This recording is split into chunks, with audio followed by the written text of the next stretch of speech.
देखिए, study of human figure, 8 head and types. आज हम क्या क्या पढ़ने वाले हैं, सबसे पहले हम वो देखते हैं। देखिए, हम इंट्रोडक्शन की ह्यूमन फिगर के बारे में, 8 हेड थ्योरी के बारे में हम परिचय पढ़ेंगे। उसके बाद में 8 हेड थ्योरी के बारे में, importance of 8 head theory, 8 head theory की इंपॉर्टेंस क्या है, महत्व क्या है 8 हेड थ्योरी का। उसके बाद में हम पढ़ेंगे growth of human figure according to age, कि अलग अलग जैसे जो एज है उस अकॉर्डिंग किस किस हेड के अकॉर्डिंग ह्यूमन फिगर का ग्रोथ होता है और हम उसको कैसे कैलकुलेट करेंगे। ठीक है। उसके बाद में टाइप्स ऑफ ह्यूमन फिगर के कौन कौन से टाइप्स हैं, कितने तरीके के होते हैं। ठीक है। और उसके बाद में selection of garment according to human figure, like मान लीजिए बो लेग्स है, नॉक नीज है, आपका क्या कहते हैं हंच बैक है, या फिर कॉपुलेंट फिगर है, तो उस अकॉर्डिंग गारमेंट को आप कैसे सिलेक्शन करें गारमेंट का। देखिए, ये इसमें दो तरीके की चीजें होती है। एक तो क्या है, गारमेंट का सिलेक्शन है, और दूसरा क्या है, पैटर्न में चेंजेस है। तो मैं अभी हम यहाँ पैटर्न में चेंजेस को डिस्कस नहीं करेंगे। अब यहाँ केवल हम गारमेंट सिलेक्शन को यहाँ पर आपको डिस्कस करेंगे। और तो ये हम हैं आज के पूरे वेबिनार में, हम ये कंटेंट अभी पढ़ने वाले हैं। देखिए, सबसे पहले हम स्टार्ट करते हैं अपना इंट्रोडक्शन।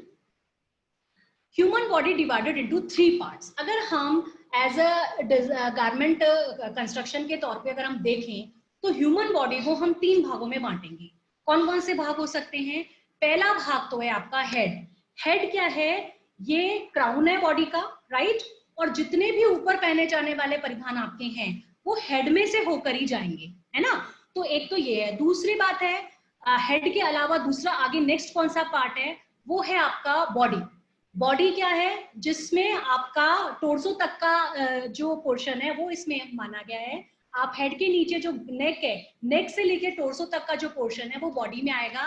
अपर बॉडी के गारमेंट जितने भी हैं वो इसी बॉडी में से, जो बस्ट का मेजरमेंट है वो बेस मेजरमेंट है, जिससे आप सारे अदर मेजरमेंट और ड्राफ्टिंग अपनी करोगे। और इस बॉडी पार्ट में ही दूसरा एक इंपॉर्टेंट आता है मेजरमेंट, हिप।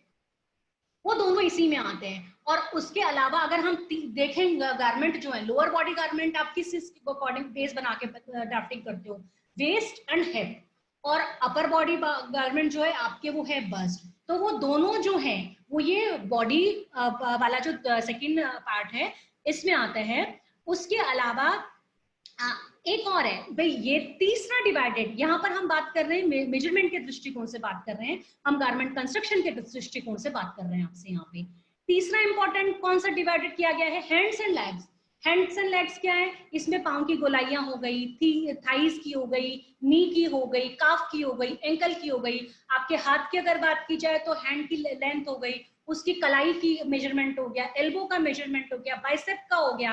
तो उस अकॉर्डिंग ये 3 पार्ट में डिवाइड किया गया है। नंबर 1 हेड है, सिर। जैसे कि मान लीजिए आपको हुड बनाना है, तो हुड के लिए आपको ये क्राउन में इसका ही काम आएगा मेजरमेंट, क्राउन का ही आपको लेंथ देखना होगा। उसके अलावा आपको जैसे अपर बॉडी गारमेंट है उसमें बॉडी का प्लस हैंड्स एंड लेग्स। तो ये ह्यूमन बॉडी जो है वो 3 भागों में डिवाइड की गई है। देखिए, इसमें आपको, अब हम आगे बढ़ते हैं इसको समझने के बाद में। हमारा हम आज 8 हेड थ्योरी मेनली पढ़ने वाले हैं। 8 हेड थ्योरी है क्या? देखिए, 8 हेड थ्योरी क्या है? According to this theory the normal body structure is considered 5 foot 4 inch की हाइट है। इस थ्योरी के हिसाब से जो ह्यूमन बॉडी है उसकी जो नॉर्मल बॉडी का मेजरमेंट कितना माना गया है? 5 फुट 4 इंच। तो 5 फुट 4 इंच जो है वही 8 भागों में डिवाइड किया है, वही 8 सिर में डिवाइड किया गया है। हम इसको अगर दूसरे पारिभाषिक तौर से समझाना चाहें, यदि पूर्ण वयस्क व्यक्ति अपने पंजों पे खड़ा होता है तो उसके पूरे शरीर की लंबाई उसके अपने सिर से 8 गुना अधिक होती है। ठीक है। तो यही आपका अष्टसिर सिद्धांत कहा जाता है। वैसे मैं आपको बताऊं, एक्चुअली तो ये जो हाइट है वो 7.5 सिर में ही होती है, क्योंकि 7.5 सिर में आप ही लंबाई कहां तक मानोगे? आप जो आपका हील है वो फ्लोर को टच कर रहा है, वहां तक मानोगे आप लंबाई। लेकिन परिधान निर्माण में डिजाइनर्स के लिए गणना को आसान कर देने के लिए, कैलकुलेशंस को आसान करने के लिए इसे 8 भागों में विभाजित किया गया है। और यही आपकी 8 हेड थ्योरी कहलाती है। जितने भी सामान्य शरीर है, हम यहाँ फैशन आकृति की बात नहीं कर रहे हैं, जितने भी सामान्य शरीर की जो गारमेंट्स बनेंगे वो आपको 8 हेड थ्योरी अष्टसिर सिद्धांत को ध्यान में रखना होगा उसके लिए। अब इसमें दूसरे शब्दों में ये कहें कि यदि व्यक्ति अपने पांव पे खड़ा है पंजों के बल पे, तो उसकी शरीर की लंबाई उसके अपने सिर से 8 गुना अधिक होगी। यही आपका अष्टसिर सिद्धांत है। अब इसमें अष्टसिर सिद्धांत में कैलकुलेशन 5 फुट 4 इंच को मानकर की गई है। अब हम आगे बढ़ते हैं। This body is divided into 8 parts in which each part is 8 inch in length. अब हम देखेंगे 8 हेड थ्योरी की जो बात करते हैं। देखिए जितने भी हमारे डिजाइनर्स हैं जो फैशन फिगर बनाते हैं, फैशन फिगर में मैं बात कहूँ अगर 9.5, 10.5, 12.5, उनका आधार क्या है? आधार तो अष्टसिर सिद्धांत ही है ना, 8 हेड थ्योरी ही है उसकी, कि बॉडी का कौन सा पार्ट कहाँ पर आएगा, कितने सिर का है वो। तो उसमें अगर हम देखा जाए तो ये स्केचिंग के उसके लिए आसान बनाने के लिए, गारमेंट कंस्ट्रक्शन के लिए, तो ये माना गया है कि जब आप ये देख रहे हो 5 फुट 4 इंच हमने हाइट बताई है, तो इसका मतलब एक सिर कितना हुआ? 8 इंच का। तो 8 इंच का ये एक सिर लंबाई है, उसमें विभाजित की गई है। द फादर ऑफ टेलरिंग है मिस्टर वेम्पन। मिस्टर वेम्पन ने क्या 7 इमेजिनरी लाइन बॉडी के अक्रॉस ड्रॉ की, वो ये देखने के लिए, मेजरमेंट इजी अंडरस्टैंडिंग के लिए, ताकि जो नाप है वो इजीली समझ में आ जाए कितनी लंबाई लेनी है। फॉर एग्जाम्पल कोई व्यक्ति आपके पास में नहीं है और आपको उसकी लंबाई का पता है, या एक आइडल फिगर की आप लंबाई आपको पता है, तो आपको शेरवानी बनानी है। तो शेरवानी में अब आपका ये अष्टसिर सिद्धांत काम करेगा कि कितने हेड में इसमें कैलकुलेट करूं, क्योंकि आप क्या देखेंगे, आपने जब आपके पास ये अष्टसिर सिद्धांत से, मान लीजिए आपने एक स्केच बना रखा है, तो आपने ये देखा कि शोल्डर से लेके कितनी लंबाई तक ये आ रही है शेरवानी के लिए, तो वही आपका अष्टसिर सिद्धांत, क्योंकि आपने क्या मानी थी, एक हेड कितना मान रहे हो? 8 इंच। मैं 5 फुट 4 इंच की बात कर रही हूँ अभी यहाँ पर केवल, ठीक है। तो उस हिसाब से वो हेड के अकॉर्डिंग उसकी लेंथ डिसाइड की जा सकती है। ये मैं अभी आपको आने वाले एग्जाम्पल में समझाऊंगी।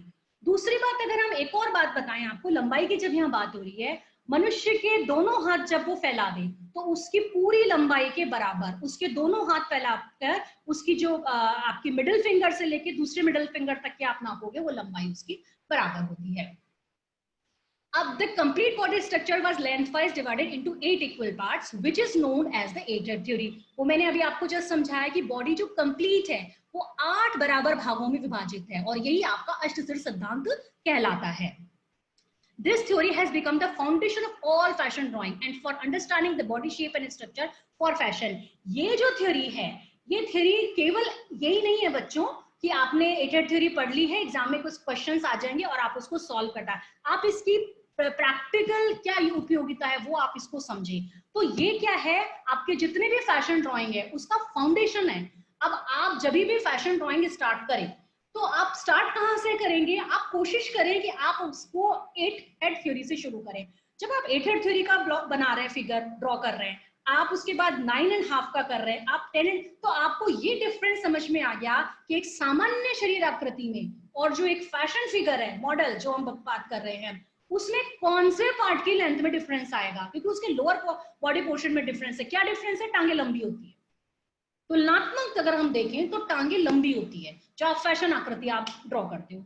तो जितनी भी आपकी फैशन क्रॉकीज की थ्योरी है उसका आधार मिस्टर वेम्पन द्वारा बताई गई है, जो उन्होंने 7 पार्ट में डाला। तो 7 उन्होंने क्या, बॉडी की लेंथ के अकॉर्डिंग गारमेंट के हिसाब से बांटा, बट आप उसको हील को भी जब ऐड करोगे तो आपकी वो 7.5 आ गई। लेकिन समझने वाले की आसान गणना के लिए क्या कर दिया, उसको आगे जो आपका पांव का टो, पांव का आगे वाला अंगूठा है, वहां तक की लंबाई मान ली गई है और वो आपका अष्टसिर सिद्धांत है। तो सबसे पहले तो ये बिल्कुल क्लियर होना चाहिए कि अष्टसिर सिद्धांत आसान गणना के लिए, वास्तविक रूप से तो ये 7.5 सिर ही है, ठीक है। तो अब हम आगे बढ़ते हैं, 8 हेड थ्योरी के बारे में हम आगे बात करेंगे।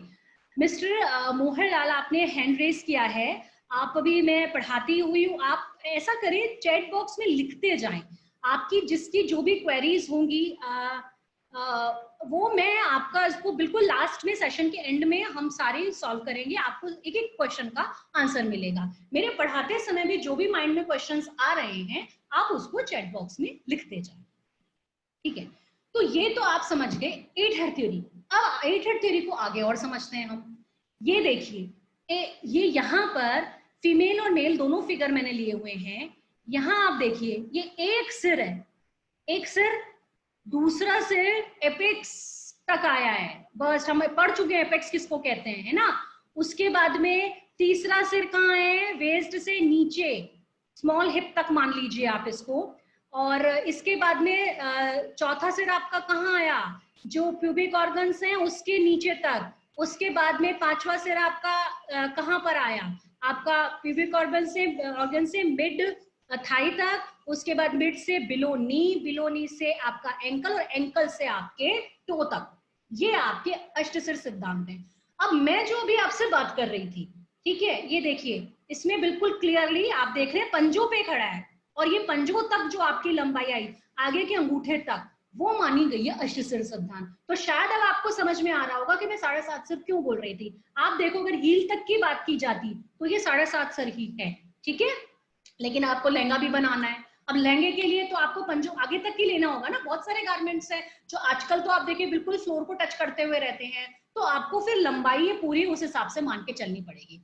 अब इसी को उदाहरण देके मैं समझती हूँ। मान लीजिए मैंने अगर किसी को कहा, आप ये मान लीजिए आपको किसी की हाइट ये पता है कि उसकी हाइट है 5 फुट 4 इंच, ठीक। तो 5 फुट 4 इंच में अब आपका यहाँ पर क्या आ गया, ये देखिए कंधे पे से 1/4 हेड चला गया, यानी 3/4 हेड आप इधर से लेंगे। और अगर मान लीजिए मुझे कमर तक की NWL पता करनी है, नेचुरल वेस्टलाइन कितनी है, तो NWL आप देखिए आपको हाइट पता है, तो आप ये शोल्डर एक 3/4 सिर आपने यहाँ लिया, और ये आधा, मतलब कितना हुआ आपका, लगभग half head plus 3/4 head, right. That means one head plus around 3 to 4 inches जो आपने 5 इंचेस लिया, वो आपका इसकी लेंथ हो गई। तो ये जो है वो इसीलिए हेड के बारे में आपको समझाया जाता है कि अष्टसिर सिद्धांत में जब आप स्केचिंग भी कर रहे हो, मैं अभी दोनों पार्ट की बात कर रही हूँ, मैं गारमेंट की लंबाई की बात भी कर रही हूँ, हेड है। आप पूरे फैशन डिजाइनर्स जो भी स्केचिंग करते हैं सब हेड को लेके चलते हैं, 1 हेड, 2.5 हेड, 1.5 हेड, हेड के हिसाब से ही आपको लेंथ देखनी है। कि मान लीजिए मैं कहती हूँ कि मेरे ड्रेस बनानी है, तो ड्रेस की लेंथ अब यहाँ पर कितनी है, तो अब आप यहाँ देख लीजिए, मुझे यहाँ हाफ हेड, अगर मैं घुटने तक की लंबाई मान रही हूँ उसको, तो घुटने तक की लंबाई है, तो मैंने आप इसमें क्या यूज किया, 1 head, 2 head, 3 head, half head यहाँ पे 3.5 हेड। अब क्योंकि ऊपर वाले अपर बॉडी में पहना जाएगा, तो 3 हाफ हेड प्लस 3/4 हेड, तो आपका 4 हेड, 4.25 हेड हो गए आपके। तो ये लंबाई की गणना के भी काम आएगा आपका। अष्टसिर सिद्धांत जो है वो आपके गारमेंट्स की लंबाई निकालने के लिए भी बहुत, भाई डायरेक्ट मेजरमेंट आप समझते हो, इनडायरेक्ट मेजरमेंट समझते हो, तो उसके साथ साथ आपका ये 8 हेड थ्योरी समझना भी, क्योंकि इनका भी मेजरमेंट के कैलकुलेशन में बड़ा योगदान है। आप जो स्टैंडर्ड साइजेस के मेजरमेंट देखेंगे, वहां आप देखेंगे measurement chart according to height 5 feet 6 inches. क्यों हाइट क्यों बताई गई, क्योंकि हाइट का लंबाई, गारमेंट की लंबाई को कैलकुलेट करने में बहुत महत्वपूर्ण योगदान है। कितनी लंबाई हम कैलकुलेट करें, मेजरमेंट चार्ट जब आप बना रहे हैं तो व्यक्ति तो हमारे सामने नहीं, यहां से यहां तक लंबाई हम माने कैसे, तो वो इसी हिसाब से उसकी गणना की गई है, इसलिए इसका बहुत महत्वपूर्ण योगदान है। आगे हम बढ़ते हैं, देखिए इसी को, अब मैंने आपको पिछले भाग में तो ये बताया था, ये हेड बता दिए, अब मैं आगे आपको बताने वाली हूँ कौन सा हेड, 1 हेड, 2 हेड, कौन से हमारे जो मानव का शरीर का हिस्सा है वहां तक इसको माना जाता है, ठीक है।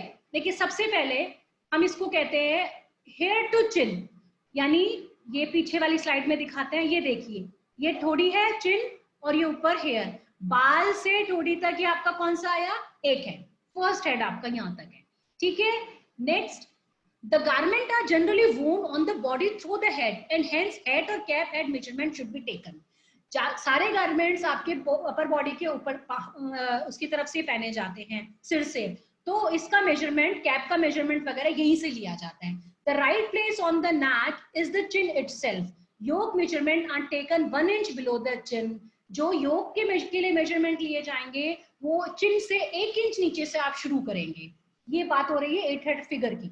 यहाँ पे फिगर, आप जब मैं मेजरमेंट की बात करती हूँ आप सीधा फिगर पे ध्यान ले जाएं, अभी आप ह्यूमन बॉडी पे ना जाके आप अष्टसिर सिद्धांत की बात करें, तो यहाँ मैं अष्टसिर सिद्धांत की बात कर रही हूँ कि आप 1 इंच नीचे से उसका मेजरमेंट स्टार्ट करोगे कि आपको योग का मेजरमेंट कहाँ से लेना है। The head is considered the first portion of the human body and the chin is considered a first imaginary line. आप क्या कहा गया है, देखिए हेड तो क्या है, पहला आपका भाग है शरीर का, अष्टसिर सिद्धांत का पहला है, सिर से ठोड़ी तक। अब ठोड़ी के बाद वाले जो मेजरमेंट हैं वो सारे गारमेंट में अब आपके यूज होंगे, यहीं से ये इमेजिनरी लाइन आपके यहीं से स्टार्ट हो जाती है, ठीक है। अब आप नेक्स्ट हम पढ़ते हैं, आप चैट में लिखते जाएं, समझ में आ रहा है आपको, है ना। Chin to nipple, the upper body garment are prepared according to size of the chest only या bust only, इसी हिसाब से बनाए जाते हैं। This is the second part of the second imaginary line passes through the nipples and the arm side. This line denotes the bust level. आपका ये जो सेकंड हेड है, ये आप देखिए चिन से ये एपेक्स तक पहुंचा है, और अब ये बड़ी ध्यान रखने वाली बात है, ये जो आपकी आर्म साई है वो इसी लेवल पर है, ठीक है। तो ये आपका सेकंड हेड की आपकी लेंथ। मैं बीच में आपको बताते जा रही हूँ, जैसे मान लीजिए मल्टीपल चॉइस कैसे आ सकते हैं। आपने चिन से एपेक्स तक का मेजरमेंट कौन सा हेड है, तो आपका सेकंड हेड है ना वो आपका, तो ऐसे मल्टीपल क्वेश्चंस आएंगे, first head, second head, third head, fourth head, तो आपको पता है कि कहाँ पे। दूसरा ये हो सकता है कि मान लीजिए जो आपका आर्म साई लेवल है ये कौन से वाले हेड के उसमें आता है, तो आपका सेकंड हेड, थर्ड हेड के टॉप और सेकंड हेड के बिल्कुल बॉटम पे लास्ट का जो है उसमें ये लेवल आएगा आपका, ठीक है। उसके बाद में आगे हम पढ़ते हैं nipple to navel, the next imaginary line passes through the navel, shoulder to waist is measured up to the navel point. This level is the waist level, but for proper garment fitting, the waist measurement for ladies is taken 1 inch above the waist level and for men half inch below the line. ये आपका next imaginary line है, आप जो garments बनाएंगे उसकी calculations के लिए, उसकी लंबाई की गणना के लिए, जो निपल से नेवल तक जा रही है। और ये जो आपका है इसमें क्या करेंगे, प्रॉपर एक्चुअली मेजरमेंट के लिए हम क्या करते हैं, ये आप क्या करेंगे इसमें, ये देखिए आप जो फीमेल गारमेंट है, फीमेल गारमेंट तो आप क्या लेंगे 1 इंच ऊपर लेंगे इसका मेजरमेंट, अगर आप वेस्ट की बात कर रहे हैं तो, और जो मेल गारमेंट की बात की जा रही है वो 1 इंच आप उसको बिलो लेंगे, ठीक है। उस हाफ इंच बिलो लेंगे। उसके बाद में navel to pubic organs, this part is most important for lower body garment, जितने भी आपके लोअर बॉडी गारमेंट्स हैं उसके लिए सबसे महत्वपूर्ण हिस्सा है। The lower body garment are cut based on the hip size, ये हिप की साइज के हिसाब से ही बनाए जाएंगे। The hip level is usually 3 to 4 inch above this imaginary line, ये जो इससे 3 से 4 इंच के आसपास होता है ये hip level. This is the most heavy or fat part of the body. This is also important as the, जैसे आपका bust measurement important है, chest measurement important है, उसी according इसका भी measurement important है, ठीक है। उसके बाद में pubic organ to mid thigh, this part is important mainly for arms measurement. The fingertip normally end near about this line. The length of the arm is measured as 3 heads. देखिए आप पीछे इसमें देखिए आर्म की measurement जब हमने बात की ना, अब आप देखिए आर्म आपकी यहाँ एंड हो रही है तो कितनी लंबाई होगी, तो आप भी देख ले यहाँ शोल्डर से शुरू हुई मतलब 1/4 हेड डाउन, यानी यहाँ से स्टार्ट हुई और आपकी एंड यहाँ पर हो रही है। तो जब आपको हाथ की लंबाई ध्यान याद करनी हो, हैंड की लेंथ आपको पता करनी है, आप इसको बहुत गौर से समझें। अगर मान लीजिए किसी को इतना यहाँ तक का बनाना है, एल्बो से ऊपर तक का, तो आप हेड देखिए कितना हेड आ रहा है, 1 हेड प्लस 2 to 4 इंचेस इसमें आ जाएगा।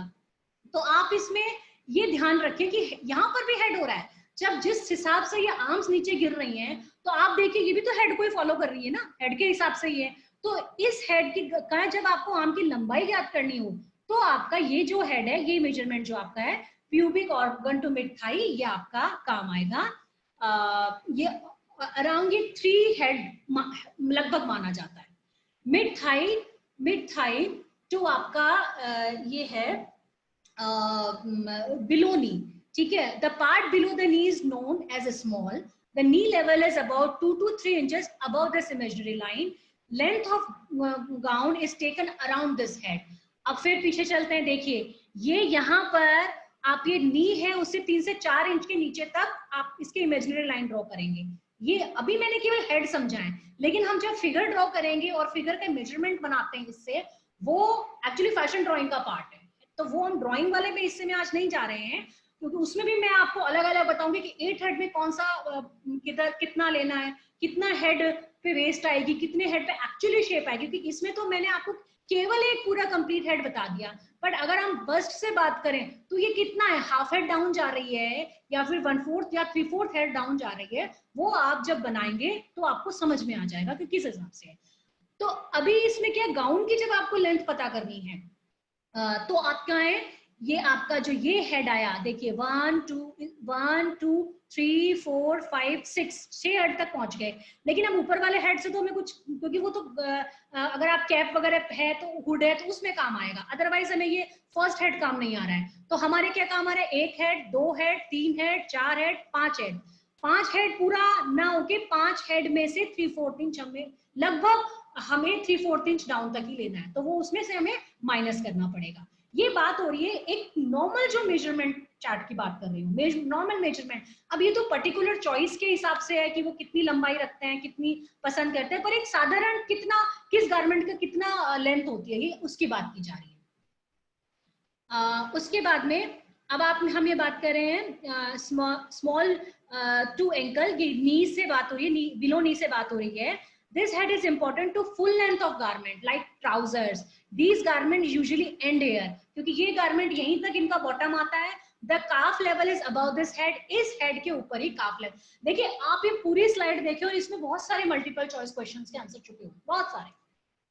जैसे काफ लेवल है वो कौन से हेड पे एंड हो रहा है, ठीक है। नाइट गाउन की लेंथ के लिए आप कहां से कहां तक का मेजरमेंट लेंगे, आप अगर मान लीजिए गाउन का बनाना है तो कहां से कहां तक का मेजरमेंट, कितने हेड आ गए उसके अंदर, बहुत सारे क्वेश्चंस इस वाले में है। आपका ये जो 8 हेड का मैंने समझाया वो इसमें आपके छुपे हुए हैं, ठीक है।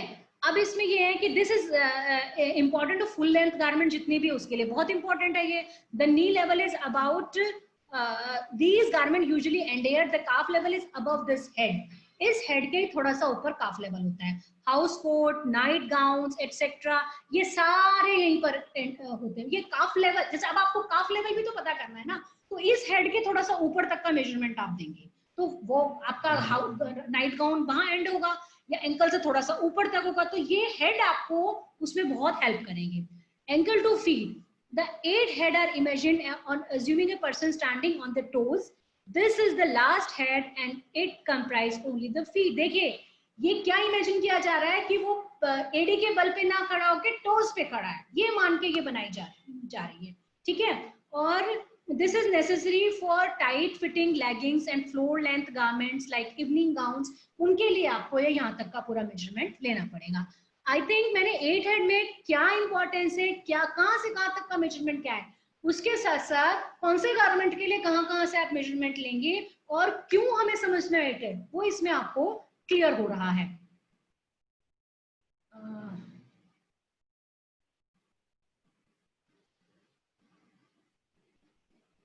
अंजना सिंह और Vivo 1819, आपने हैंड रेज किया है, क्या वॉइस का प्रॉब्लम है, क्या है? क्वेश्चन के आंसर मैं एंड में दूंगी आपको, क्योंकि वो पढ़ाते समय बीच की रिदम डिस्टर्ब हो जाती है, मैं आपको फ्लो में नहीं रहता है, तो मैं आपको आंसर आप टाइप कर दे प्लीज, ओके। सो उसके बाद में हम आगे बढ़ते हैं। देखिए ये पिछला वाला तो मैंने आपको केवल हेड बांट के बताए थे कि कौन सा हेड के, देखिए स्लाइड में, राइट। अब आगे वाले जो स्लाइड है उसमें एक्चुअली 8 हेड फिगर बनाने के लिए कौन से पॉइंट्स कहां पर है वो बताए गए हैं, इमेजिनरी लाइंस बनाई गई है ताकि आपको एक्चुअली समझ में आ जाए कि मेजरमेंट कैसे लिया गया और कैसे शेप देनी है। जब मैं स्केचिंग पे जाऊंगी तो मुझे किस तरीके से स्केच बनाना है। देखिए ऐसा नहीं है कि आप जब फैशन ड्राइंग कर रहे हैं तो आपको 8 हेड पे नहीं बनाना, 9 हेड पे नहीं बनाना, 10 हेड पे। देखिए आप जो ड्राइंग बना रहे हैं, आप जो पर्टिकुलर गारमेंट बना रहे हैं, पहला सवाल तो ये है कि वो क्या फैशन ड्राइंग है, मॉडल के लिए है या पर्टिकुलर आपके इंडिविजुअल के लिए है। तो जब आपके इंडिविजुअल के लिए भी है तो आप अपनी हाइट को भी उसमें ध्यान रखेंगे, ठीक है, उसको भी आप कंसिडर करेंगे, क्योंकि पहली डिजाइनर पहली कल्पना शीट पे ही करता है कि मुझे इतनी ये स्केच करना और इसकी लंबाई इतनी होनी चाहिए। तो जब आप ये माइन्यूटली चीजें समझ जाएंगे कि यहाँ क्या बात की जा रही है, जब मैं बात कर रही हूँ, अब आप देखिए आप अपनी शीट पे कितने का बनाओगे? 8 इंच का बनाओगे। मैंने जब कहा 8 इंच, तो 1 इंच कितना हुआ? 1 इंच का मतलब 8 इंच हो गया ना भाई। मैं जब आपसे कह रही थी 5 फुट 4 इंच, उसको 8 हेड में बांटा गया और एक हेड मेरा कितना आया? 8 इंच का आया। तो इसी तरीके से जब मैं अपनी शीट पे एक स्केचिंग बना रही हूँ, तो जब मैं 1:8, वो मैं 1:8 पे ही बना रही हूँ अब मैं, क्योंकि मैं 1 इंच को कितना मान रही हूँ, 8 इंच को कितना मान रही हूँ? 1 इंच मान रही हूँ। तो उसी हिसाब से मैं उस पर स्केच बनाऊंगी, उसी हिसाब से मैं गारमेंट जब स्केच कर रही हूँ तो मुझे लेंथ क्लियर हो जाएगी कि कितने हेड पे इसकी लंबाई कितनी मेरे को अपने गारमेंट की लेनी है। और आप देखिए प्रैक्टिकली जब कोई व्यक्ति पर्सन आपके सामने नहीं है, ठीक है, तो आप बहुत आसानी से उसकी लेंथ के अकॉर्डिंग गारमेंट की, उसकी हाइट पता है आपको, आप गारमेंट की लेंथ बहुत अच्छे से निकाल सकते हो। ठीक है।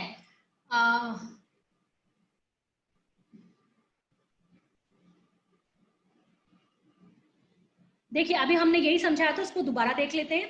यहाँ हेयर टू चिन था, लेकिन जब आपको फिगर ड्रॉ करना है तो आपको चिन से 1/4 इंच, 1/4 हेड आपको किसके लिए लेना पड़ेगा? नेक के लिए। और उसके बाद 1/4 आपको हेड किसके लिए लेना पड़ेगा? आपको लेना पड़ेगा शोल्डर लेवल के लिए, है ना। तो 1/4 हेड, 1/4 हेड आपको इसके लिए लेना पड़ेगा। तो यहां से यहां तक अगर मैं बात करूं हेयर से नेक, तो कितना हुआ? सवा, सवा हो गया ना। और उसके बाद में शोल्डर तक कितना हो गया? 1.5 सिर हो गया। अब मैं उसके बाद में चिन टू निप्पल तो ऑलरेडी मेरा यहाँ पर था, तो बस लेवल इसमें क्लियर है, उसके लिए आपको कोई दूसरी इमेजिनरी लाइन ड्रॉ करने की जरूरत नहीं है। उसके बाद में आपका तीसरा जो हेड है वो अपना निप्पल से नेवल था, तो यहाँ पर भी अब आपको कोई इमेजिनरी लाइन ड्रॉ करने की जरूरत नहीं है, ये बिल्कुल क्लियर है आपकी।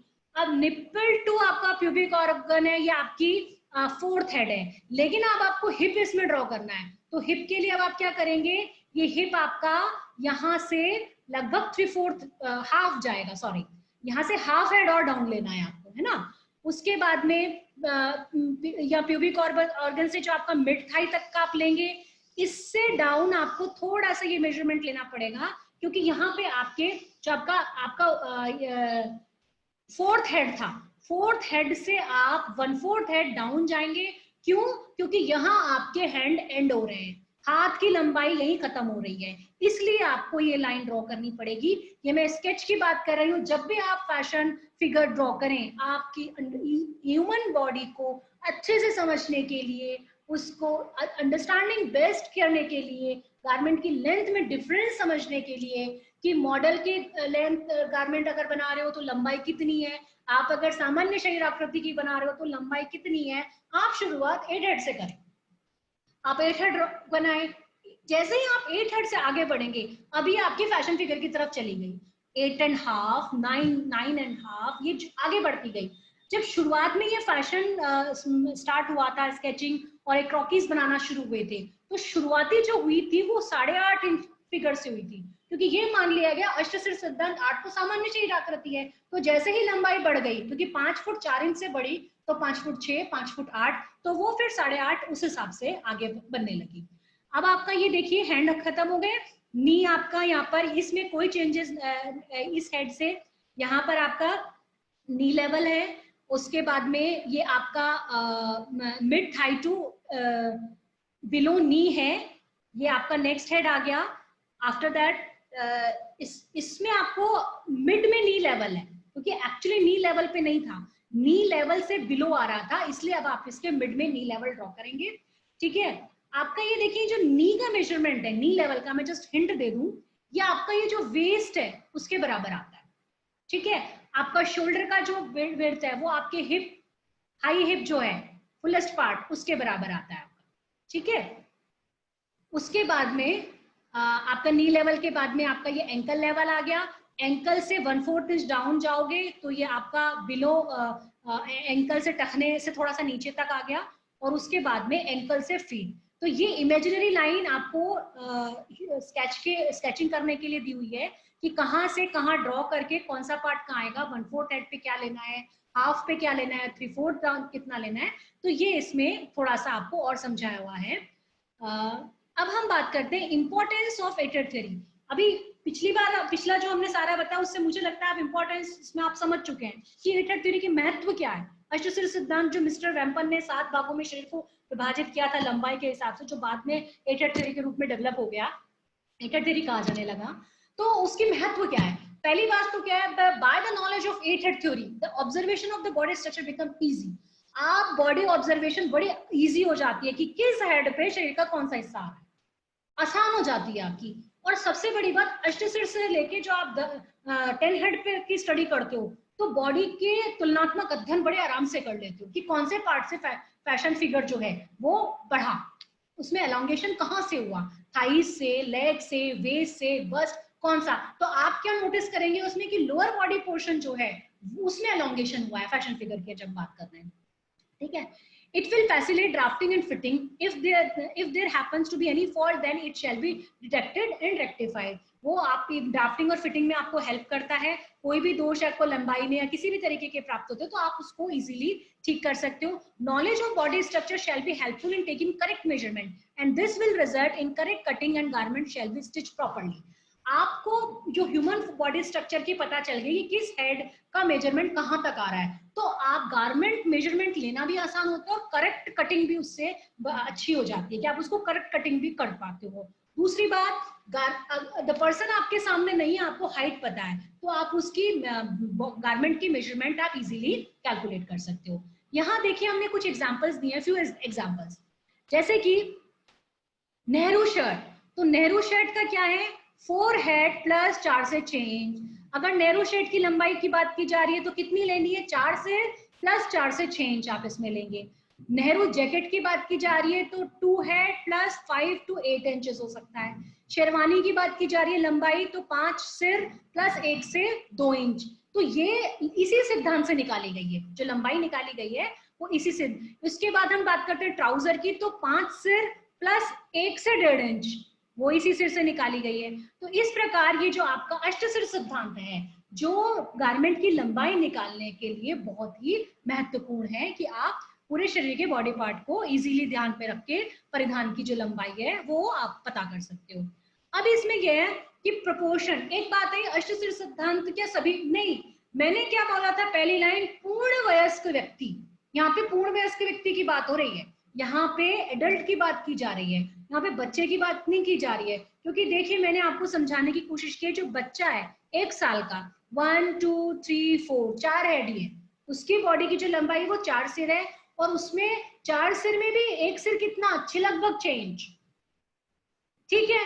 अब अगर हम बात करते हैं आपको 3 साल की, तो 1 2 3 4, उसमें ही कितनी आ गई, ये आपकी 1 2 3 4 5 हेड, बट उसमें हेड कितना है 6.5 इंच। क्योंकि फैशन डिजाइनर जब किड्स के लिए, टॉडलर्स के लिए, टीनेज के लिए भी तो डिजाइनिंग करते हैं, उनके लिए भी तो स्केचेस बनाते हैं, तो उनको एक तो हेड भी पता होनी चाहिए और ग्रोथ किस हिसाब से हुई ह्यूमन बॉडी की, तो वो भी इसमें क्लियर होनी चाहिए। इसी हिसाब से 10 ईयर की अगर बात की जाए तो 10 ईयर की 7.5 है, एक हेड, 1 2 3 4 5 6 7, राइट, ठीक है। उसके बाद में ये आपका 7, एक्चुअली 7 से कम है इसका हेड जो है। उसके बाद में आप आगे बात करते हैं 15 टू ईयर की, तो इसमें ये आपका 1 2 3 4 5 6 7.5 है ये। तो इस हिसाब से, और बाद में ये आपका पूरा 1 हेड हो गया, तो इस हिसाब से ग्रोथ है और इसी हिसाब से हेड के की गणना की जाती है, इसी हिसाब से लंबाई निकाली जाएगी। 1 साल है तो 1 हेड को आप लगभग 6 इंच मान के चले, 3 साल है तो 6.5 इंच मान के चले, आपका अगर 5 साल तक है तो आप उसको 7 इंच मान के चले, 10 में 7.5 7.25 के आसपास, 15 में आप 7.5, और उसके बाद 8, और आगे फिर हाइट के हिसाब से आप उसको लंबाई को बढ़ा सकते हैं। ये अकॉर्डिंग टू एज थोड़ा सा इसमें समझाया हुआ है। देखिए आपको क्लियर समझ में आ रहा है शायद, ये देखिए 1 साल के बच्चे का, वह आराम से देख लीजिए इसमें किस हिसाब से ये ग्रोथ हुई है। अब हम आगे बढ़ते हैं types of human figure. Human figure भी देख लिए, एट-हेड थ्योरी समझ ली, मतलब ह्यूमन ग्रोथ समझ ली, सॉरी, और आपने एट-हेड थ्योरी समझ ली। एट-हेड थ्योरी आप उसमें चैट बॉक्स में लिखें, आपको समझ आ गई है कि गारमेंट में कैसे महत्वपूर्ण है, मेजरमेंट में उसका क्या रोल है, ठीक है, वो आपको समझ में आ गई है, आप चैट में लिखते जाएं। अब हम टाइप्स ऑफ ह्यूमन फिगर की बात कर रहे हैं। यहाँ देखिए टाइप्स ऑफ ह्यूमन फिगर की बात करना इसलिए जरूरी है क्योंकि ये जो 5 फुट 4 इंच और ये प्रमाणिक जो नाप ली गई है, ये प्रमाणबद्ध शरीर पर ही जो आपका मेजरमेंट चार्ट है वो फिट बैठेगा। लेकिन अगर मान लीजिए प्रोपोर्शनेट फिगर नहीं है या कुछ एबनॉर्मलिटी है, तो आपको पहले फिगर को भी समझना पड़ेगा कि ह्यूमन फिगर किस टाइप के हैं। और जब मैं गारमेंट बना रही हूँ, तो अगर मेरे जिसके लिए, क्लाइंट के लिए या किसी के लिए, जिसके लिए भी आप बना रहे हैं, उसके ह्यूमन बॉडी किस टाइप की है, तो पहली बात तो उसको आपको वैसा ही गारमेंट सजेस्ट करेंगे कि इस तरीके का गारमेंट आप ज्यादा वेयर किया करें। दूसरी, आप उसके पैटर्न में चेंजेस उस हिसाब से उसको बताएंगे। ठीक है, तो आप देखिए normal figure, this figure has height according to the age and the body parts are all proportional, so it is called proportional figure or normal figure। जो proportional figure है उसके ऊपर जो स्टैंडर्ड मेजरमेंट चार्ट जितने हैं, standard measurement chart से आप जो ड्राफ्टिंग बना करके गारमेंट कटिंग करके गारमेंट बनाएंगे वो बिल्कुल फिट होते हैं। दूसरी बात, उसके अंदर जो आपके ड्राफ्टिंग के फॉर्मूलाज है वो भी बिल्कुल प्रॉपरली अप्लाई होते हैं। लाइक आप जैसे आधे गारमेंट की हम जब 1/4 की पे ड्राफ्टिंग करते हैं, तो आपने लिखा 1/4 of burst plus, for example मैं लिख रही हूँ 1.5 इंच किसी की, तो ये आपका फॉर्मूलाज है। अब ये केवल किस पे फिट बैठ रहे हैं, आपके प्रोपोर्शनेट नॉर्मल फिगर के। लेकिन मान लीजिए कोई हंच बैक है, उसकी तो बैक का मेजरमेंट ज्यादा होगा फ्रंट से, तो आपको ये तो ध्यान रखना पड़ेगा कि NWL में डिफरेंस आ गया, नेशनल वेस्ट लाइन फ्रंट की अलग है, बैक की अलग है। तो उस समय जो प्रमाणबद्ध शरीर के हिसाब से आपकी जो स्टैंडर्ड मेजरमेंट है वो वहां उस समय काम नहीं करें, आपको उस पर्टिकुलर पार्ट का ध्यान रखना पड़ेगा। ठीक है, abnormality in figure differ from a normal figure is called as abnormal figure। some figures have disproportionate body parts, like मान लीजिए आर्म कुछ फ्लैशी होगी, फूली होगी, बोन्स ज्यादा है, पतला बॉडी है, बोनी स्ट्रक्चर बहुत ज्यादा है ना। मान लीजिए कॉर्पुलेंट है, सेमी कॉर्पुलेंट है, नॉक नीज है, बो लेग्स है, ये बहुत सारे ऐसे हैं जो फिगर में एबनॉर्मलिटी जो ज्यादातर मान लीजिए बैठ के और झुक के काम करते हैं, लाइक टाइपिस्ट हो गए, लाइक टीचर्स वगैरह हो गए, तो इनका क्या है, स्टूपिंग पोस्चर हो जाता है, क्योंकि ज्यादातर टाइम उनका टेबल पे बैठ के राइटिंग करना, ये सब तरीके से जो होता है, झुक के काम करना है, तो उनका स्टूपिंग फिगर है, तो आपके मेजरमेंट चेंजेस हो गए फ्रंट और बैक, तो आप गारमेंट में उस हिसाब से ध्यान भी रखेंगे। तो ये पता होने चाहिए, क्योंकि लेंथ की जब बात की तो आप बच्चे कंफ्यूज हो जाएंगे कि वहां तो हमने अष्टसिद्धि सिद्धांत की बात की थी, उस हिसाब से सबकी लेंथ निकाल दी, लेकिन ये तो देखोगे प्रमाणबद्ध शरीर है या नहीं है, क्योंकि वो तो तभी फिट बैठेगा जब प्रमाणबद्ध शरीर है। प्रमाणबद्ध शरीर नहीं है तो आप कैलकुलेशन आपकी चेंज होंगी। ठीक है, तो अब हम टाइप्स ऑफ ह्यूमन फिगर पे चलते हैं। इसका हम दूसरे शब्दों में हिंदी में अगर हम कहें कि शरीर की अगर हम लंबाई, चौड़ाई, मोटाई सही अनुपात में है, तो वो आपका प्रमाणबद्ध शरीर कहलाएगा, नॉर्मल फिगर कहलाएगा। और अप्रमाणबद्ध शरीर की अगर हम बात करें, तो शरीर की लंबाई, चौड़ाई, मोटाई सही अनुपात में अगर नहीं है, तो वो आपका अप्रमाणबद्ध शरीर कहलाएगा। कुछ दोषयुक्त अगर है तो वो आपका अप्रमाणबद्ध शरीर कहलाएगा। अब इसमें हम आगे बढ़ते हैं। देखिए, an awareness of difference in anatomy among us people helps to explain why ready to wear garment cannot fit all type of figures perfectly। हम ये क्यों समझे, तो एक तो ये समझ में आ जाएगा कि रेडी टू वियर सारे फिगर्स पे परफेक्टली क्यों नहीं बैठते। एबनॉर्मलिटी है तो नहीं बैठेंगे, क्योंकि वो तो बने स्टैंडर्ड मेजरमेंट से, प्रमाणबद्ध शरीर के हिसाब से बने। The main purpose of analysing the figure is to determine if the figure divides from the standard figure, वो भिन्न है, अगर उससे भिन्न नहीं है तो आपको ये समझना किस प्रकार भिन्न है और कौन से अंक में वो जो नाम पर्टिकुलर मैं आपको फिगर का नेम बताऊंगी, तो कौन सा पार्ट है वो प्रमाणबद्ध से भिन्न है और आप क्या ध्यान रखोगे। For example, a woman with ideal shoulder can wear garments with shoulder pads. अगर एक आइडियल शोल्डर है किसी के, तो वो आप शोल्डर पैड जो गारमेंट्स में यूज करते हो वो आप आसानी से वो पहन सकती है। ऑल्टर ब्लाउजेस भी पहन सकती है आइडियल शोल्डर पर। अब इसी की जगह अगर मान लीजिए स्क्वायर शोल्डर है, तो स्क्वायर शोल्डर में अब ये नहीं चलेगा, अगर शोल्डर पैड उसके तो ऑलरेडी स्लोप नहीं है, स्क्वायर शोल्डर है, और उसमें अगर शोल्डर पैड्स यूज कर लिए तो बहुत बेकार दिखेगा गारमेंट लुक। तो ये इसलिए समझना बहुत जरूरी है। देखिए, सब एबनॉर्मल फिगर कुछ मैं आपको बता रही हूँ। Short and stout relative to the normal figure, this figure has less body length and are fattier in nature. इसकी लंबाई सामान्य शरीर आकृति से एक तो छोटी होती है और थोड़ा सा फैटी, मतलब मोटा होता है, मोटा और तिगना कह सकते हो आप इसको। Hair body shape is balance on the behind part of the body. हाँ, लेकिन जो बैक वाला पोर्शन है वो बैलेंस होगा फिर भी, लेकिन फ्रंट की तरफ से वो फैटियर होगा। The shoulder length and shoulder width are less, इसमें शोल्डर की जो लंबाई है वो और शोल्डर की जो चौड़ाई है वो कम होती है। Length of the neck is less but length of the front part is greater, जो गले की लंबाई है वो तो कम होगी लेकिन जो फ्रंट पार्ट है उसकी बड़ी हुई होती है। इस तरीके के फिगर है। Madam 5 minutes remaining. Okay sir, okay. Tall and thin, relative to the normal figure, this body type has less chest कम होगा measurement, hip buttock measurement, height of the body is higher and is less fatty। एक तो जितना आवश्यक शरीर मोटा होना चाहिए उतना भी नहीं होगा, उससे कम होगा, हड्डियां नजर आएंगी। Muscles are well built and weight less and the neck portion is lengthy, गले की जो neck portion है वो लंबा होगा, ठीक है। और इस तरीके का जो ये नॉर्मल फिगर से ये अधिक लंबा और पतला होता है, ठीक है। तो इसमें क्या है कि टांगे का वैसे तो देखा जाए ऐसा कोई बहुत बड़ा दोष नहीं है, लेकिन शरीर लंबा पतला होगा और टांगे शरीर के ऊपरी भाग से कम पतली हुई अपेक्षाकृत चली जाती है इसकी। अब है stooping shoulder, relative to the normal figure shoulder slope is higher, ज्यादा होगा shoulder slope. Depth of the arm size greater and length of the neck is higher, गले की जो लंबाई है वो ज्यादा होगी, आर्म साइज की जो डेप्थ है वो भी इसमें ज्यादा होगी। या आपको ध्यान कहाँ करने हैं, जब आप गारमेंट कंस्ट्रक्शन करोगे तब आपको ये ध्यान रखना है, ठीक है। Square shoulder, related to normal figure shoulder slope is lesser, shoulder slope बहुत कम होगा। Beside shoulder width is in a rectangular shape, shoulder की जो वो रेक्टेंगुलर, आप जब देखोगे तो वो रेक्टेंगुलर जा रही होगी। Length of the neck portion is less, गले की लंबाई तो कम होगी लेकिन shoulder level is higher, shoulder level ज्यादा होगा। And length of the neck is shorter, और इस वजह से जो नेक की जो लंबाई है वो छोटी हो जाएगी। Sloping shoulder, related to the normal figure shoulder slope is more, बहुत ज्यादा स्लोप होगा, ढलान बहुत ज्यादा होगा शोल्डर का। For this person, length of the neck portion is more and the shoulder level is lower and length of the neck is higher। गले की जो लंबाई है वो ज्यादा होगी, शोल्डर लेवल जो है वो लोअर हो जाएगा इसका, ठीक है। आगे बढ़े, इरेक्ट। अभी जो इरेक्ट है ये सीधा तना शरीर है, ऐसे व्यक्ति क्या होंगे, अकड़ के चलते हैं।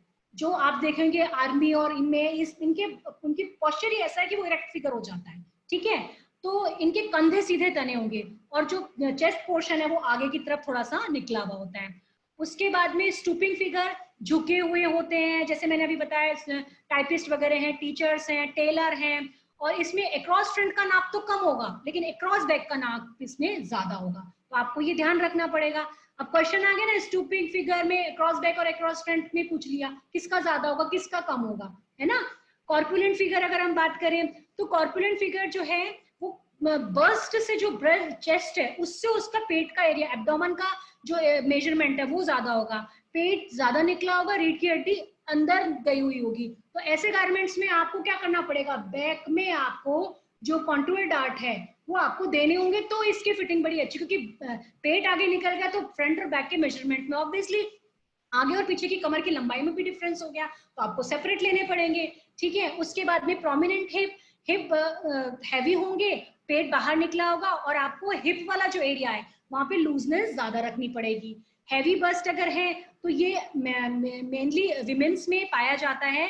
कमर की अपेक्षा अगर हम देखें छाती में जो डिफरेंस है वो बहुत ज्यादा आ जाता है, और उसमें आगे की कमर की लंबाई पीछे की दोनों में डिफरेंस आएगा, आगे की ज्यादा होगी बैक की आपकी कम होगी। उसके बाद में नॉकनीज जो है, नॉकनीज जब घुटने आपस में मिल जाते हैं टकराते हैं तो नॉकनीज कहलाते हैं, और इसमें आपको पैंट की क्रीज लाइन पे आपको ध्यान देना पड़ेगा क्योंकि वो इस नॉकनीज की वजह से डिस्टर्ब होगी, उसमें अलग तरीके से आपको बनानी पड़ेगी। हंचबैक, इसमें पीछे से थोड़ी सी कुकर निकली हुई होगी, ऐसे व्यक्ति झुके हुए बहुत ज्यादा प्रतीत होते हैं, ओल्ड एज में इस तरीके की प्रॉब्लम आ जाती है। और इसमें भी पीछे की कमर की लंबाई अक्रॉस बैक अक्रॉस फ्रंट उसमें डिफरेंस आएगा। बोलेग, जिनके पैर बाहर की ओर मतलब नॉकनीज में तो घुटने मिले और आपका बो लेग में बाहर की तरफ कर्व एरिया आ गया है, तो इस जगह पे आपको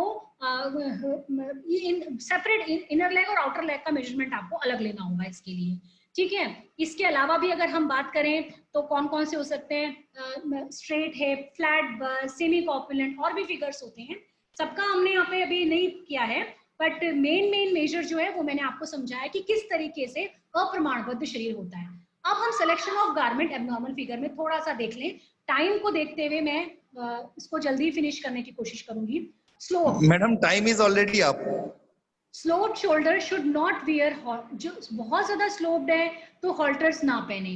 दे should highlight the neckline rather than the shoulder, shoulder की जगह नेकलाइन को हाईलाइट करना है अगर शोल्डर बहुत ज्यादा शोल्डर स्लोप है तो। ये मैं जो अभी आपको बता रही हूँ, these are very much important points, ध्यान से सुनते जाएं आप, है ना। दूसरी, they should wear sweetheart necklines, ऐसे लोगों को स्वीट हार्ट नेकलाइंस पहननी चाहिए, बहुत अच्छी लगती है, शोल्डर का एरिया कवर हो गया और नेक उसमें से नजर आ रहा है। They should ideally wear A shoulder pads, इसमें आप शोल्डर पैड इसमें पहन सकते हैं। देखिए मैंने स्क्वायर शोल्डर में तो मना किया था, लेकिन स्लोप लग रहा है तो आप शोल्डर पैड यहाँ पे यूज करेंगे। Puff sleeves look very nice on A sloping shoulder, puff sleeves बहुत अच्छी लगती है। अब स्क्वायर शोल्डर की बात की जाती है, square shoulder should wear spaghetti strap and strapless blouses, ठीक है। मस्कुलर अगर है, मसल ज्यादा है तो muscular shoulder should wear short sleeve, always top hide the muscular part of they should dress in well fitted sports wear, both active and inactive, दोनों में उसमें पहन सकते हैं। शॉर्ट स्लीव्स हैं और टॉप हाइट द मस्कुलर जो area है उसको आप उसको कवर करके पहन सकते हैं। बोनी स्ट्रक्चर अगर है तो bony shoulder should not wear cut away sleeves, उसको स्लीवलेस नहीं पहनने चाहिए अगर बोनी शोल्डर्स हैं तो। They should also try and wear jackets and layered outfits, उनको बोनी में तो हड्डियां नजर आ रही होंगी ना, तो उसमें आपको क्या करना चाहिए, जैकेट्स पहने, लेयर्ड पहने जिसमें लेयर हो, है ना, उस तरीके की गारमेंट्स आप सेलेक्ट कर सकते हैं। उसके बाद में आइडियल हिप है, वो तो स्कर्ट और ट्राउजर आप उसमें कैसे भी पहन सकते हैं, but heavy hip such as hurt square should avoid tight fitting jeans, low waist trouser and shoulder and should wear dark color bottom such as trouser or skirt, इसमें आपको low waist trouser and dark colour bottoms wear करें। साड़ीज जो है वो बहुत अच्छी लगती है, हैवी हिप्स जो विमेन है वो साड़ी कैरी कर सकती हैं। women with heavy hips should wear long top and kurtas to hide their hips, long kurta long top आप पहने। women with diamond shaped hip can wear snug fitted trouser, pencil skirt and short tops, जो diamond shaped अगर hip है तो आप उसमें pencil skirt, fitted trouser, short tops पहन सकते हैं। उसके बाद में ideal back can wear a backless choli और a cowl at the back, they should highlight their back, अगर आइडियल बैग है, पीठ की बात हो रही है तो वो कुछ भी काउल पहन सकते हो, बैकलेस चोली पहन सकते हो, लेकिन अगर अप्रमाणबद्ध है तो क्या ध्यान रखना है, डॉगर्स अगर हम्प है, they should keep long hair and wear boat necks, boat neck आप पहने, ठीक है। दे शुड, आप जो हेयर स्टाइल की बात हो रही है खुला छोड़ दें, पीछे बांधे ना, ठीक है। They should not wear choli और हाईलाइट देयर बैक, ऐसे गारमेंट्स अवॉइड करें जो आपके बैक को हाईलाइट करती हो।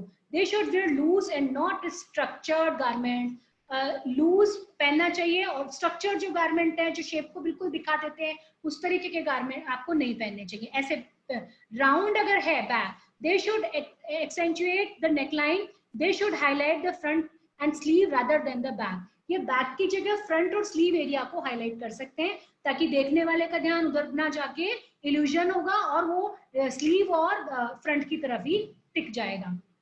Flat back should also highlight the back, they should wear sporty garment, अगर फ्लैट बैक है तो स्पोर्ट्सी गारमेंट जो है ये पहने जा सकते हैं। अब आगे बात है आइडियल आर्म है, type should shows off their arm by wearing sleeveless, cut away blouse and strapless dresses, क्योंकि आइडियल आर्म पे किसी भी तरीके के आप पहन सकते हो जो आपका आर्म एक्सपोज हो रही है, लेकिन अगर पतली है तो they should reveal their arms but with diaphanous fabric such as chiffon, georgette, sleeve, इस तरीके का यूज करें। They should not wear either very tight और वेरी लूज स्लीव्स, ना तो बहुत ज्यादा टाइट पहनेंगे और ना बहुत ज्यादा लूज पहनेंगे अगर थिन है तो। फ्लैशी है, थोड़ी सी फ्लैशी सी है, शुड वेयर लूज स्लीव पहने and should try and wear longer sleeve at least 3/4 sleeve, तो फ्लैशी में आप 3/4 स्लीव पहनने की कोशिश पहने ताकि वो फ्लैशी जो आर्म है वो एक्सपोज नहीं होगी और वो इस तरीके की बिल्कुल नहीं दिखेगी कि देखने वाले का दृष्टि सीधे आर्म पर जा रही, एक्सपोज होगी तो जाएगी, लेकिन आपने 3/4 पहना है तो अच्छा लगेगा, ठीक है। वो फ्लैशी जो आ रहा है वो थोड़ा सा छुप जाएगा। Fleshy two, they should full wear full sleeves, बहुत ज्यादा फ्लैशी है तो full sleeve, long 3/4 sleeve and preferably darker shades पहनने की, अपना जो स्लीव वाला एरिया है वहां पर आप डार्कर फैब्रिक को यूज कर सकते हैं। मैडम women है conclude, thin legs can wear fitted bottoms like capris, skirt. They should avoid very tight fitted lower को avoid करना चाहिए। bows legs है, full length trouser and long skirt look good on women with bow legs। मैंने आपको बताया इसमें आप थोड़ा सा मेजरमेंट का इनर लेग आउटर लेग का भी ध्यान रखेंगे जब आप गारमेंट्स बनाएंगे, तो इसमें full length trouser long skirts ये पहनी जा सकती है।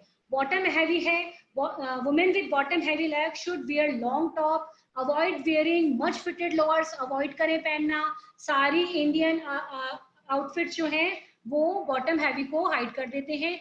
नॉक नीज है, they should avoid highlighting their knees by wearing shorts lower and should wear longer bottoms such as capris, trouser, skirts जो उनके बॉटम एरिया को थोड़ा सा हाइड कर दे। ठीक है, तो ये मैंने आपको थोड़ा सा बताया कि एबनॉर्मल या अप्रमाणबद्ध शरीर है उन पे किस तरीके के गारमेंट है जो ध्यान रखें, और मेजरमेंट भी मैंने आपको अपने सेशन में बताया कि कौन से पार्ट का मेजरमेंट आपको अतिरिक्त लेना है। हम अब सेशन एंड की तरफ ही जा रहे हैं बस, तो हम ये समझ लें थोड़ा सा। अब ये क्या है, ये जो अष्टसिर सिद्धांत है, a development of this theory is the 10 head theory which is used for all fashion drawing। इसी के आधार पे आपके फैशन की जो आगे की थ्योरीज है वो बनी है। ठीक है, this figure is referred to as fashion model figure. In this system the body structure is divided into 10 equal parts. मैं अगर यहाँ पर 10 हेड की बात करूं तो अब ये फैशन मॉडल सिस्टम डेवलप हुआ है और इसमें जो हेड है वो 10 बराबर भागों में बांटे गए हैं। The bottom part of the body is longer compared to the 8 head figure। जो अष्टसिर सिद्धांत था उससे कंपेयर में इसका जो नीचे की बॉडी है, टांगे, थाइज और वो सब बड़ी होंगी। ठीक है, उसकी तुलना में the ideal height for this theory is taken to be 5 foot 8 inch. ये शुरुआत कहाँ से की जाएगी, लगभग 5 फुट 8 इंच से इस थ्योरी को माना जाता है कि फैशन फिगर अगर हम 10 सिर की बात कर रहे हैं तो 5 फुट 8 इंच लंबाई की इसमें ध्यान में रखा जा रहा है। देखिए ये यहाँ पर आपको बताया है, जैसे ही 8 से नीचे गया ये फैशन फिगर चला गया, तो अब ये 8.5 से फैशन फिगर बनना स्टार्ट हो गया आपका। 8.5 फैशन फिगर की तरफ चले गए हम। 8 हमारा प्रमाणबद्ध शरीर, सामान्य शरीर आकृति है। 9 है फैशन फिगर। अब आप इसमें देखें नीचे लोअर पोर्शन बहुत अधिक लंबा है। आप 10 हेड में देखें, देखिए आप तुलनात्मक रूप से बहुत अधिक लंबा है। तो ये अभी हम, ये आज का पार्ट तो नहीं था, पर मैंने जस्ट आपको अष्टसिर सिद्धांत से आगे कैसे आगे फैशन फिगर कैसे बनाए और कैसे विकास हुआ वो मैं आपको समझा रही हूँ। अंतर क्या है अष्टसिर सामान्य से, क्योंकि फैशन आकृति स्टाइलिश होती है, तीखे नैन नक्श वाली अगर मान लें मॉडल को, ठीक है, तो पतली दुबली सी उसको तो उस हिसाब से ये 8.5, 9, 10 ये आगे फैशन फिगर्स बनाए जाते हैं। तो ये कर्टेसी कहाँ से हमने आज के सेशन को हेल्प लिया है, कुछ बुक्स और लिंक के नाम हैं आपके हेल्प के लिए, आप जाके और स्टडी करना चाहें पढ़ सकते हैं। ठीक है, सो आज हमने क्या क्या किया वो देख लेते हैं। आज हमने आपको सबसे पहले सारे figure 8 head theory, human figure का इंट्रोडक्शन, 8 हेड थ्योरी, और उसके अलावा हमने आपको बताया कि ग्रोथ किस हिसाब से कितने हेड लिए जाएंगे। अगर हम बात कर रहे हैं तो टॉडलर से लेके और एडल्ट तक की गारमेंट में हमें क्या ध्यान रखा जाएगा, क्या कंसीडर करेंगे कि कौन अगर एबनॉर्मल फिगर है तो कौन से एरिया के मेजरमेंट एक्स्ट्रा लेना और किस तरीके के गारमेंट्स वेयर करने हैं। सो ये हमारा आज का सेशन एंड होता है। आई होप आज का सेशन आपके लिए हेल्पफुल रहा होगा। 8 हेड थ्योरी आपको बहुत अच्छे से समझ आई होगी और अष्टसिर सिद्धांत आगे के फैशन फिगर का आधार है, ये भी आपको समझ में आई होगी। सो